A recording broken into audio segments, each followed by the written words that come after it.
Bonjour, bienvenue. Merci aux organisateurs de nous inviter. Merci Jean-François pour l'introduction, parce que ça me permet pas mal de revenir sur quelques points. Je m'appelle Cindy de Smet, je suis maître de conférence à l'ESP. Et en fait, ça veut dire que ma profession, c'est former de futurs enseignants. Il faut savoir, en règle générale, les enseignants, ça sont des bêtes compliquées. Rien à faire, mais si vous faites de la recherche avec des enseignants, comme j'ai entendu là-bas, ben, c'est toujours compliqué. Vous pouvez leur demander quelque chose, mais ça ne veut pas dire qu'ils vont suivre en fait vos consignes. En règle générale, non. Mais quand même, c'est ma profession. Je suis la responsable de l'axe de la créativité au laboratoire LIN. Et ça veut dire que pour nous, le numérique est très important. J'ai commencé à un SP en 2004, c'était à l'ESP de Gand, en Belgique. C'est une ville flamande à 80 km de Lille. Et en fait, pour moi, une première étude était de regarder qu'est-ce que les enseignants en secondaire, qu'est-ce qu'ils font avec le jeu. Et en fait, la réponse était plutôt pauvre. Oui, il y a des enseignants qui utilisent les jeux, mais il n'y en a pas beaucoup. Et en fait, la personne le plus important, c'est quand même l'enseignant. Parce que si l'enseignant ne sait pas intégrer un jeu dans son enseignement, ben, il n'y a pas de jeu dans la classe. Et comme ça a été déjà expliqué, ben, en fait, en France, il y a vraiment peu de jeux qui est présent par exemple dans le socle commun, et Jean-François nous parle de ces 32 heures qui sont dispo aux néo-titulaires. Et pour votre information, les néo-titulaires, ce sont les enseignants après leur master, les 3 années après leur master. Et en fait, ici à Nice, le rectorat, ils ont refusé mes cours sur le jeu en secondaire. Ça veut dire, et en fait, l'argumentation, c'était, Madame, le jeu n'a pas sa place dans l'enseignement en France. Voilà. Mais bon, n'importe, à l'ESP, heureusement pour moi, l'année passée, j'ai convaincu 2 collègues responsables des parcours de me prêter leurs étudiants pour un cours sur le jeu. Et en fait, c'était le parcours d'EPS, et ça sont les futurs enseignants en sport. Et honnêtement, j'ai un peu l'impression qu'ils sont proches de vous. Vous êtes probablement un peu similaires, ça veut dire très actifs, beaucoup de questions. Mais pour un enseignant, c'est très intéressant parce qu'il y a cet retour immédiat. Ça veut dire, si c'est pas bon, ça se voit immédiatement. Moi, j'aime beaucoup, mais il y a pas mal de collègues qui ont peur des enseignants d'EPS. Et il est possible qu'ils n'étaient pas tellement intéressés par le jeu, mais parce qu'ils n'avaient pas personne pour enseigner ce cours. Mais quand même, j'étais très contente avec les étudiants en EPS. Et à côté de ces EPS, un deuxième groupe, c'était les enseignants d'anglais. Mon but, comme j'avais déjà commencé ma recherche sur le jeu, c'était en fait d'identifier les pratiques et expériences d'enseignants novices sur l'intégration des jeux dans leurs enseignements et dans l'apprentissage des élèves. Mais ce qui est important pour nous, et il faut un petit cadre théorique, c'est-à-dire que pour nous, on est contre l'utilisation du numérique pour le numérique. Il faut que le numérique a vraiment sa place. Et nous avons choisi 5 compétences clés où nous, enseignants numériques, on veut en fait en travailler. Et en fait, nous avons choisi 5 compétences du 21e siècle. Et si ça c'est nouveau pour vous, bon, pourquoi ce label compétences du 21e siècle? Ben, en fait, ça sont des compétences qui doivent être enseignées dans les écoles du 21e siècle. Est-ce que ça sont des compétences nouvelles? Ben non, mais quand même, ils sont importants. Et 2 chercheuses ont investigué quelques référentiels importants, par exemple de l'UNESCO ou de l'Union européenne. Et ils ont en fait cherché quelles compétences sont mentionnées comme compétences du 21e siècle. Dans tous les référentiels, c'était la collaboration, la communication, compétences liées aux technologies, citoyenneté. Dans la majorité, c'était la créativité, la pensée critique, la résolution de problèmes. Ouais, voilà, ça c'était les compétences qui sont considérées comme les compétences du futur. Nous avons choisi 5 compétences que dans le département TIS à l'ESP, qu'on veut en travailler. En fait, c'est la collaboration, c'est la créativité, la résolution de problèmes, la pensée informatique et la pensée critique. Il est impossible de travailler à ces 5 compétences en même temps. Pour moi, dans les cours de jeu, je travaille principalement sur la créativité et la collaboration. Ça, c'était l'année passée. Cette année, je suis déjà entre la créativité et la collaboration, c'est la co-créativité. Mais je reviens sur cet aspect-là ici quelques minutes. Mais ça, c'est en fait à l'ESP, c'est notre choix. Une méta-analyse a été faite sur les jeux qui sont utilisés dans l'éducation. Et ils ont regardé quelles compétences du 21e siècle sont en fait travaillées dans les jeux existants. Et ça, c'est une question pour vous. Quelle compétence du 21e siècle est le plus travaillée dans les jeux qui existent aujourd'hui? Et c'est vraiment les jeux utilisés en éducation, mais du primaire au universitaire. Quelle compétence est le plus travaillée? Quelqu'un?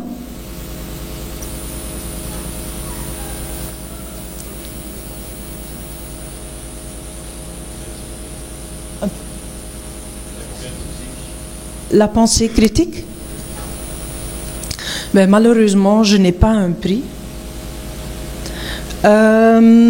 Parce que oui, vous avez tout à fait raison. Dans ma classe, je donne des chocolats belges, des chocotoffs, mais si j'en ai pas, désolé. Mais vous avez tout à fait raison.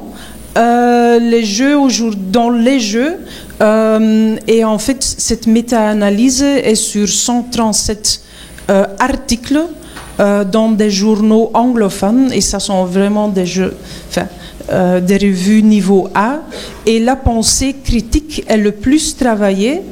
Après, sur 20%, c'est la collaboration, la créativité un peu moins, et la communication encore beaucoup moins. Ok, et un deuxième aspect, j'ai entendu déjà quelques questions qui étaient dans cette direction-là. Pour nous, ces compétences clés sont importantes, mais aussi le modèle TIPAC. Et ça veut dire, si vous voulez intégrer le numérique dans votre enseignement, il faut 3 connaissances. Il ne suffit pas d'avoir de seulement avoir des connaissances sur une discipline ou sur le contenu. Non, il faut aussi des connaissances sur les approches pédagogiques.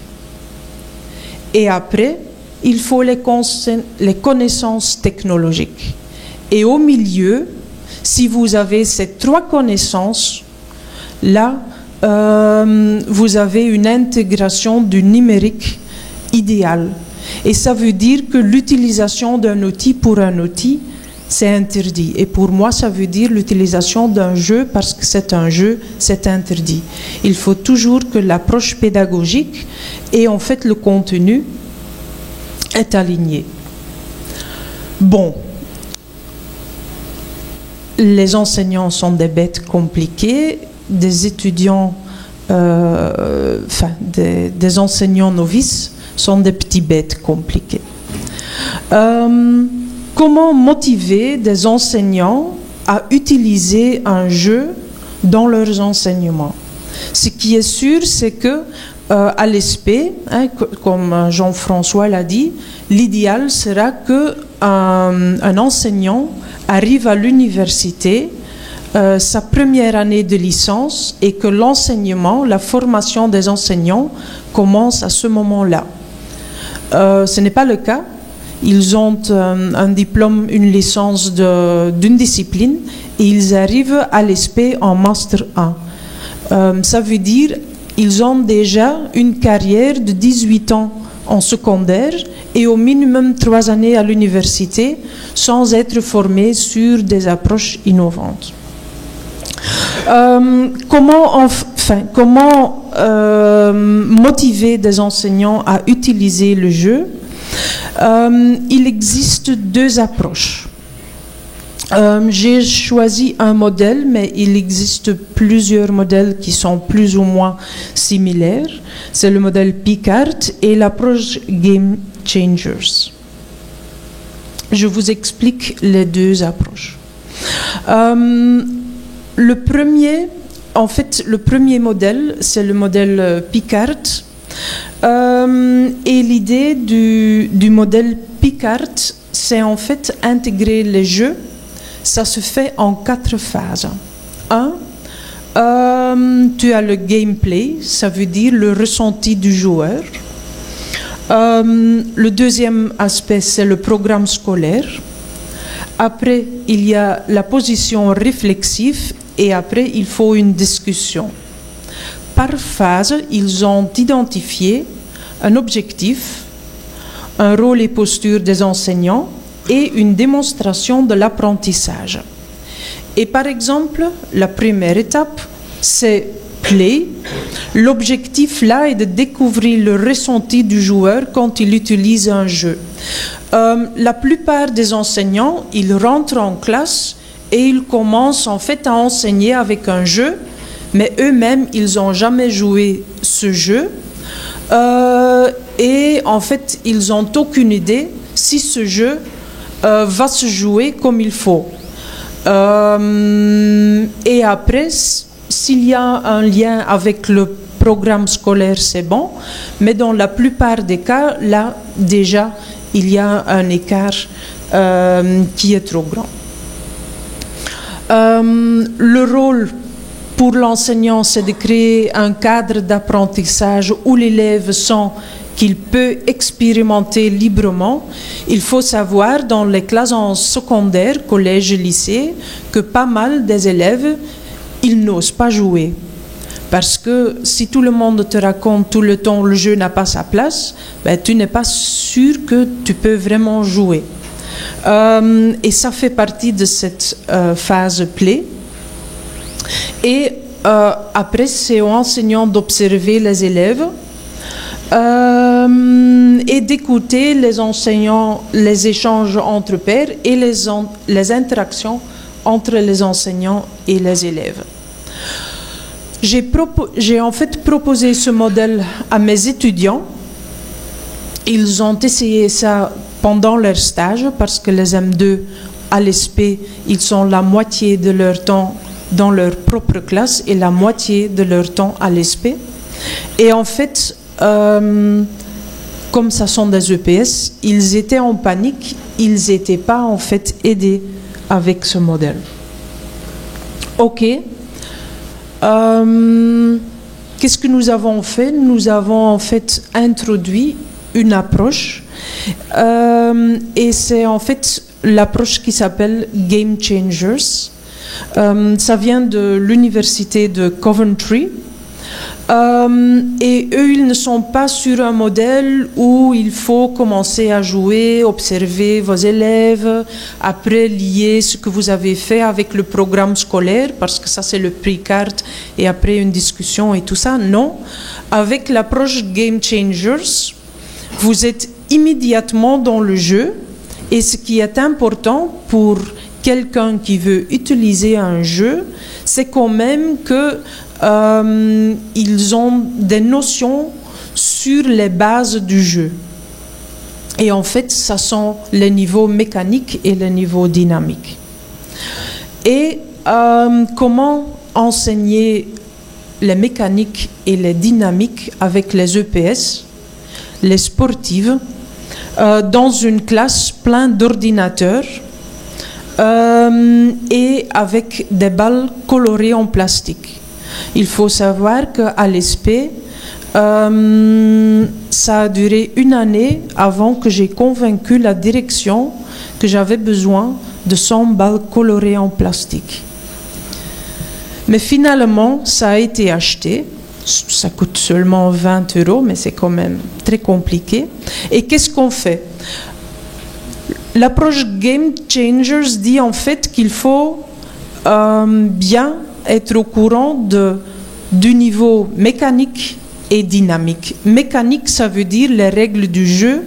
Dynamique, ça veut dire comment est-ce qu'un jeu se joue.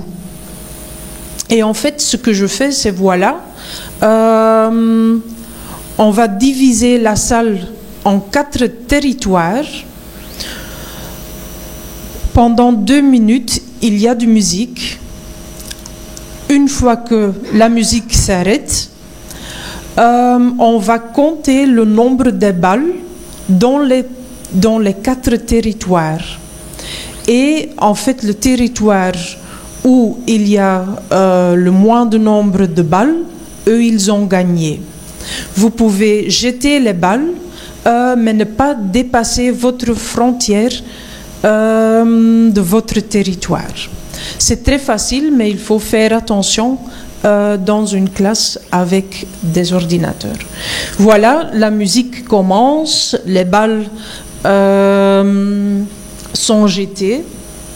Et en fait, je l'ai déjà joué quelques fois avec des différentes promos, pas seulement les EPS, mais aussi avec des formateurs adultes. Et après 1 minute et 30 secondes, la moitié est sur le sol. Ils sont en train de chercher les balles et ils ont beaucoup transpiré. Après, la musique s'arrête. On compte le nombre de balles. Et ce qui est important, c'est en fait de jouer ce jeu une 2e fois. Et en fait, c'est là que l'apprentissage a été fait, parce que ça, c'est une photo du 2e cycle de ce jeu.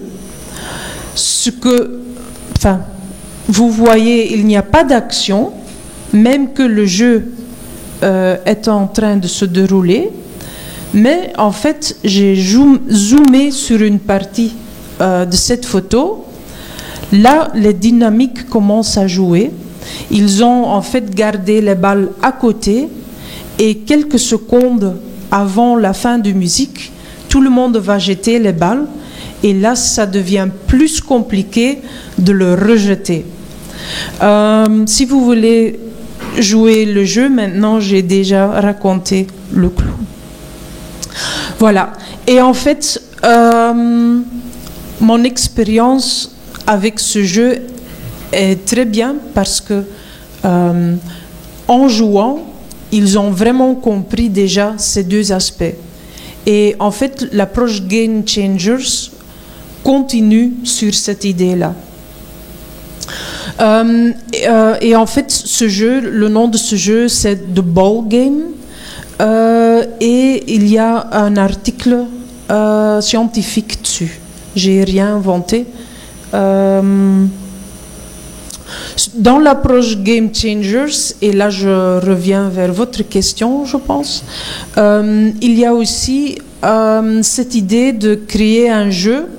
Il ne faut pas que ça soit toujours avec le numérique. Tu peux commencer avec les cartes de jeu, avec des jeux de cartes en plastique, en carton. Et en fait, une deuxième partie de ce Game Changers s'appelle What's Your Story? Et c'est un jeu de cartes qui travaille sur les narratifs. Ça existe dans plusieurs disciplines, par exemple card tapping, c'est un jeu en EPS sur le tennis de table. Et en fait, ça a été très populaire avec mes étudiants parce qu'ils ont créé beaucoup de jeux de cartes. Bon, maintenant la recherche.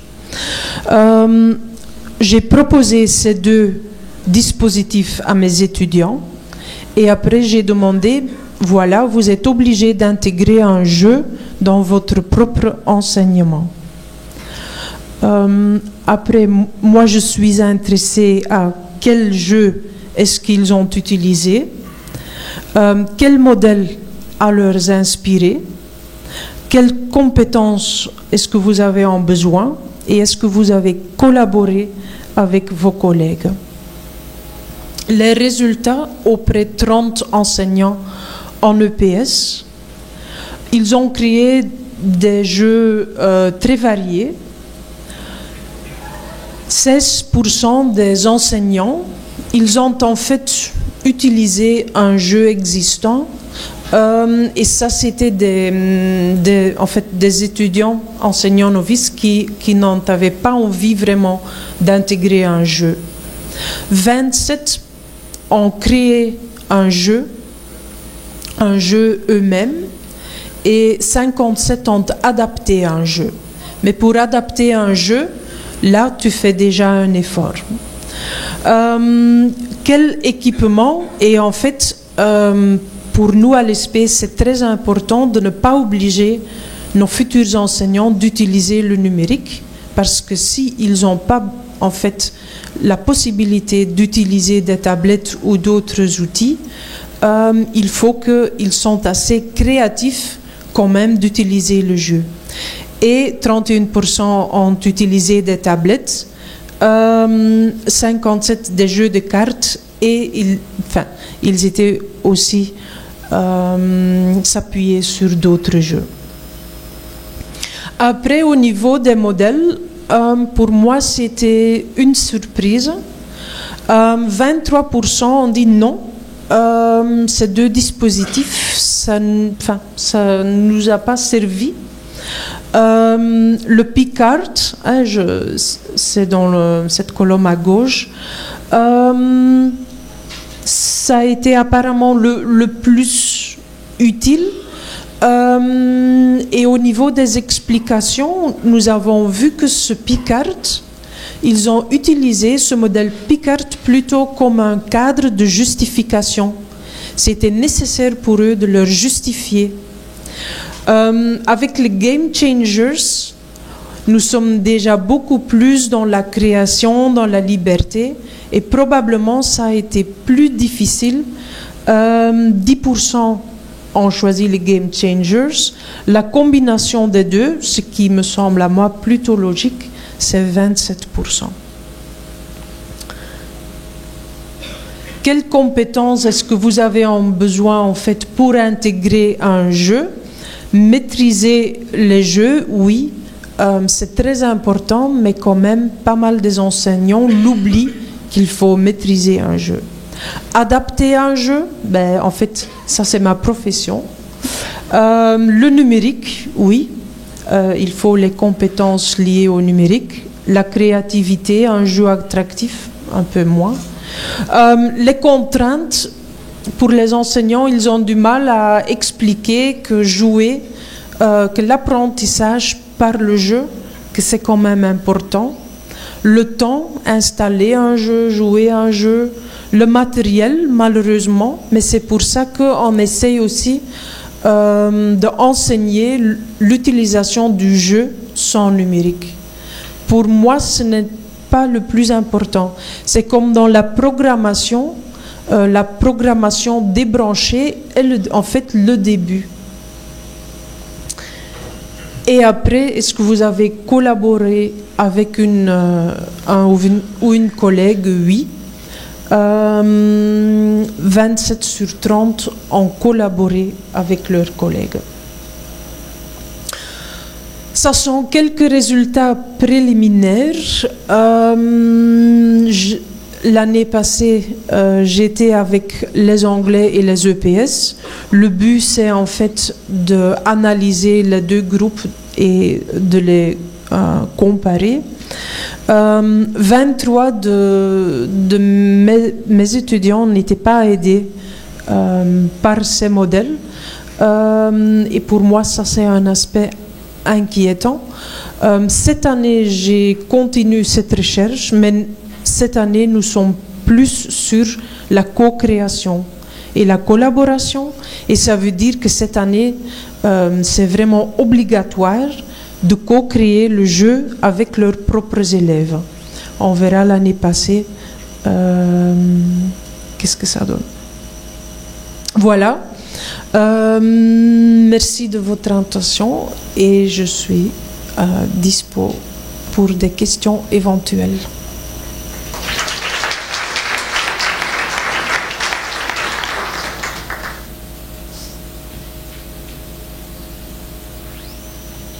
Alors, est-ce qu'il y a des questions à poser à ce niveau? Oui. Alors, vous avez le micro, si vous voulez pas.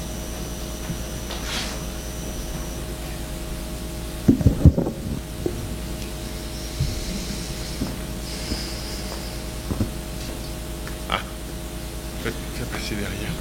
Non, non, j'en ai bien. Qu'est-ce qu'il y a? Bonjour, donc je voulais vous demander si vous pouvez nous donner un exemple concret dans une matière, n'importe laquelle, de l'utilisation d'un jeu, si vous avez un exemple de comment, par exemple en français ou en maths, comment on applique un jeu, comment on crée un jeu oui. Bien sûr, discipline par discipline, c'est assez différent. Cette année, j'ai 3 disciplines. Par exemple, les étudiants en éco-gestion qui sont sur advertising, marketing, comptabilité et tout ça. Eux, ils sont plutôt sur les jeux d'évasion.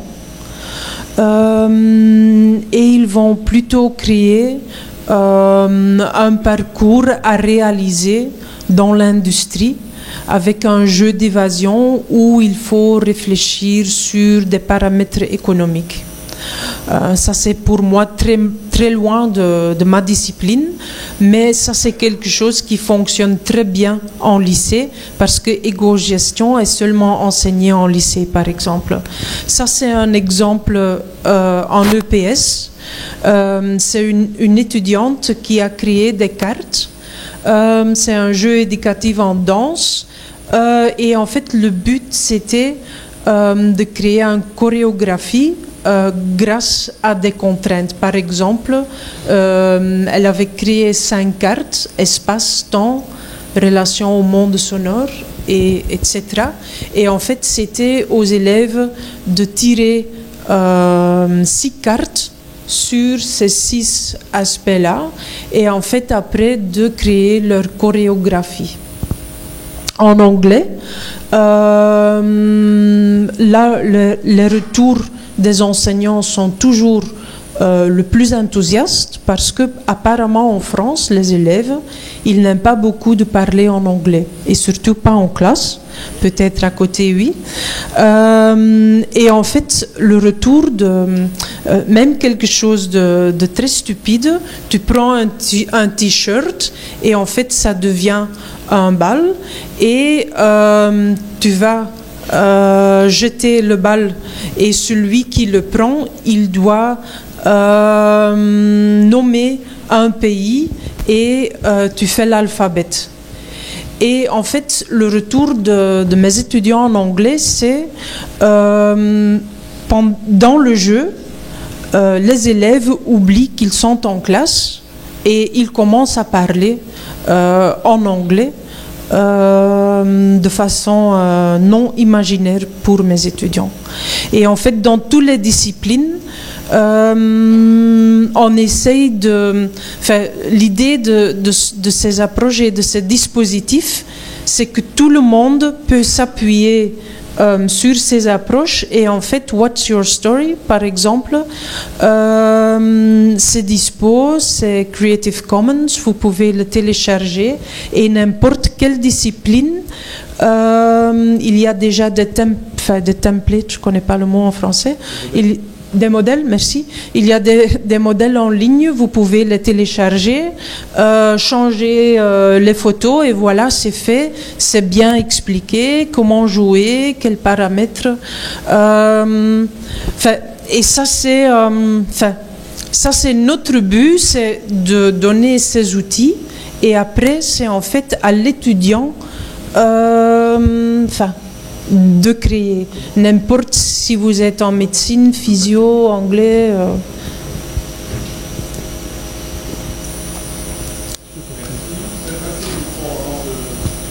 Oui, pendant ce temps, moi, je vais faire quelques commentaires parce que je pense qu'il y a des points très importants. Merci Cindy pour ton intervention très intéressante. Je pense qu'en plus elle est pile dans la thématique du colloque, donc ça va bien plus loin que ce que j'ai pu apporter. Et effectivement, déjà il y a un point, je pense qu'il faut soulever, c'est que la technologie éducative, ça signifie pas numérique. Numérique est une technologie éducative et moi j'interviens beaucoup là-dessus en licence 3 sciences de l'éducation parce que souvent quand on parle de technologie éducative ils ont tendance à penser écran. Moi je leur dis au contraire des balles c'est une technologie éducative, un stylo c'est une technologie éducative, donc tout ce qu'on apporte physiquement est une technologie éducative et d'ailleurs je leur demande systématiquement quand ils doivent créer un scénario, un dispositif pédagogique outillé, de le penser avec le numérique et sans le numérique. C'est-à-dire qu'ils doivent avoir systématiquement une alternative à proposer s'il y a des problématiques technologiques liées au numérique, au Wi-Fi, etc. Et ça les amène donc à réfléchir leur dispositif différemment et voire parfois à faire après une intégration du numérique plus réussie. Parce que, certes, le numérique peut être un amplificateur de créativité, mais il peut aussi être une contrainte pour les personnes qui le maîtrisent mal, et ils ont tendance à faire des dispositifs très contraints sur écran, alors qu'ils le libèrent quand il s'agit de mettre des balles, de mettre n'importe quoi d'autre. Donc c'est pour ça qu'il faut toujours proposer de chercher une alternative, ça enrichit le débat et la réflexion. Et un autre point important dans ton intervention, c'est l'apprendre en faisant. On l'a vu dans le jeu de la balle, en fait, si on leur dit, voilà, il y aurait 2 stratégies, c'est faire ça, on est sûr qu'ils vont pas forcément très bien les retenir. Par contre, ils les découvrent par eux-mêmes. Ils voient qu'il y a une stratégie qui peut rendre très performant le jeu. Et ça leur montre que on apprend en faisant. Et ça, c'est très important, en fait, de les mettre toujours dans cette posture d'induire du savoir et de pas le déduire d'un cours. Donc, on ne travaille pas assez sur l'induction. Et là, c'est vraiment important dans ces approches actives. Merci. Oui, il faut savoir quand tu joues un jeu, même avec tes étudiants, après, ils sont tellement enthousiaste qu'il faut prendre une pause. Myriam ? Oui, J'avais juste une question par rapport à ce que vous avez relaté sur les enseignants d'EPS, les futurs enseignants d'EPS. Lorsque vous avez cité les types de jeux qu'ils avaient créés ou réutilisés, je me demandais, est-ce que les jeux qui ont été utilisés étaient à vocation de même type d'objectif didactique ou pédagogique, ou si c'était chacun choisissait son objectif dans le jeu, et si lorsqu'ils ont mis en place ces jeux-là, est-ce qu'ils ont structuré leur séance avec un véritable temps de jeu, avec d'autres phases à l'intérieur, ou est-ce que c'était juste la séance avec le jeu et il y avait d'autres séances pour, je sais pas, par exemple, on sait que par la recherche, etc., que bon, le jeu, on peut se perdre aussi dans le jeu et ne pas reconnaître les savoirs ou acquérir les connaissances qui seraient divulguées dans le jeu, puisqu'on peut se perdre dans le côté ludique, le côté... Donc je me posais la question, est-ce qu'ils ont rencontré cette difficulté lorsqu'ils ont fait ces jeux-là? Est-ce que vous avez des retours par rapport à cette expérience-là? Et est-ce que ça a été difficile? Parce que vous disiez justement, ils sont enthousiastes, ils font un temps de pause. Est-ce que dans une contrainte de système scolaire, justement, ils ont pu maîtriser ces moments-là et permettre aussi de revenir à des phases d'institutionnalisation où on fait le rapport au savoir, etc. Parce que dans l'EPS, il y en a aussi, comme dans tout apprentissage. Voilà. Oui, ok, merci. Oui, il faut savoir que les étudiants en EPS, ils sont très stricts ce qui concerne leur programme scolaire. Pour eux, c'est vraiment hors question d'utiliser un jeu. Si ce n'est pas lié avec le programme scolaire, ils vont jamais se perdre dans des jeux qu'ils n'ont pas testés. Et en fait, parce qu'ils ont même vraiment peur à oser. Oui, j'ai demandé de documenter tous les jeux utilisés. Et en fait, tous les cours sont construits comme tous leurs autres cours. Ça veut dire lié à un programme scolaire, avec des objectifs très clairs, avec des cours qui ont été bien définis. La place du jeu dedans, c'était tout bien détaillé. Probablement dans d'autres disciplines, ils seront moins disciplinés et il y aura plus de risques avec des cours qui vont partir dans tous les sens. Mais avec les EPS, c'est plutôt le contraire. Ce qui est un peu pour moi difficile à comprendre, c'est en fait en EPS, en sport, tu joues un jeu tous les jours. Pour moi, moi j'ai un peu du mal à comprendre que c'était moi qui a enseigné à ces étudiants les bases du jeu, parce qu'ils jouent les jeux tous les jours. Mais en fait, comme ils sont déjà bien dans le jeu, j'ai l'impression qu'ils vont aussi beaucoup plus vite progresser. Et les jeux réalisés en EPS, ils sont déjà plus avancés que des jeux que je joue par exemple avec les éco-gestions ou les anglais. Et par rapport, parce que là vous me répondez par rapport aux étudiants enseignants, mais par rapport à leurs élèves à eux, lorsqu'ils ont fait est-ce qu'ils ont constaté que c'était facile d'intégrer le jeu, que les enfants, ou les étudiants qui avaient bien compris vers où ils voulaient aller avec le jeu? Est-ce que vous avez fait un retour sur ça ou une évaluation après sur les compétences qui étaient engendrées dans la Oui, tout à fait. Ça fait partie de cette recherche. Ça c'est plus ou moins les retours ici. Quelques enseignants, oui, ils ont rencontré des problèmes. Par exemple, leurs élèves étaient trop enthousiastes. Et là, ils ont peur parce que c'était trop d'enthousiasme. Oui, ça existe. Avoir peur de trop d'enthousiasme. Mais oui, bien sûr, il y a tellement d'histoires, il y a des enseignants qui étaient obligés qui avaient besoin de ce cadre justificatif. Pourquoi est-ce que vous avez joué un jeu? Mais il y a aussi d'autres étudiants qui sont revenus avec l'histoire. Voilà, en fait, mes tuteurs de Turin, ils ont tous copié mon jeu parce qu'ils ont beaucoup aimé.